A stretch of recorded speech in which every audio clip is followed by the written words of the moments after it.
Okay, so whenever you take this out of the fridge, you want to rock it back and forth. You don't want to vigorously shake it, but it needs to be well distributed in the bottle, so you want to rock it back and forth a few times. You can roll it in your hands. Okay. Just like that. And then when you get a syringe out of this box, there's going to be this white little thing on the bottom that you're just going to twist off. And then take the red cap off. And then when you go to pull it up, you're going to pull back to the 20 to get some air in here. And you're going to inject that into the bottle. And it's going to make it easier to pull the insulin out. Okay. So one thing about these needles is they're very, very tiny and they can be very flimsy. So just whenever you're pushing this into the bottle, be very careful and try to keep it as straight as possible. So this little gray area on the bottle is where you can poke it. So you're going to stick the needle right in here and insert it. And then you're going to push this air back into the bottle.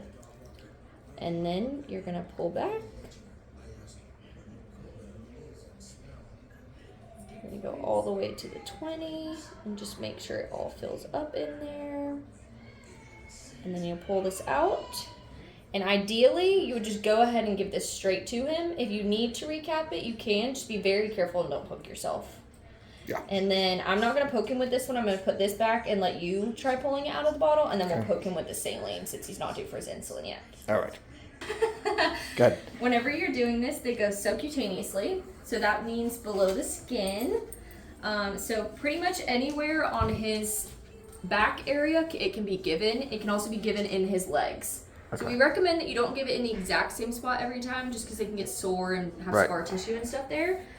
So if you want to pick one leg for breakfast, one leg for dinner, or one side for breakfast, one side for dinner, wherever it is, that's perfectly fine.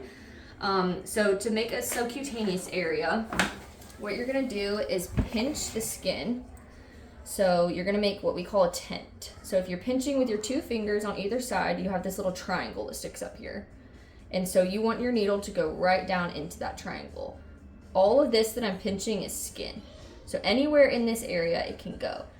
These needles are so tiny, you're probably not going to ever poke into any kind of muscle or anything like that if you were to not pick up his skin and just poke him, but we still want to practice that way. So you still want to pinch his skin before you give it. Okay. Once you insert the syringe, you're going to pull back a little bit. So once it's in his skin, you're going to pull the plunger back. And if you see any kind of blood in this syringe, just pull it out and restart. If you see blood, it means you're in a vein. It's not very common that you're going to be able to get into a vein with this size needle, with it being so small, but it can happen and you don't want to give insulin IV into his veins. So it's not a big deal if you hit a vein. Just take the syringe out, start over, poke somewhere new. Okay. But if you don't see any blood come back, you should feel some kind of resistance. So this plunger shouldn't want to move very far. You're going to feel like it's not wanting to go anywhere. If you see no blood, go ahead and you can inject it. Okay? So I'll show you how to do it with this one, and then I'll let you practice with the other one. So I'm going to pinch his skin. See this little tent right here? I'm going to insert the needle. I'm going to pull back this plunger. There's resistance, and there's no blood coming back. And then I'm just going to inject. It's not going to go very fast because it's a tiny needle. That's about as fast as it will go. And then you just take it out. And because it's so small, he probably half the time won't notice. He was very good this morning. He never even turned around or anything. You got poked so many times today. Poor guy.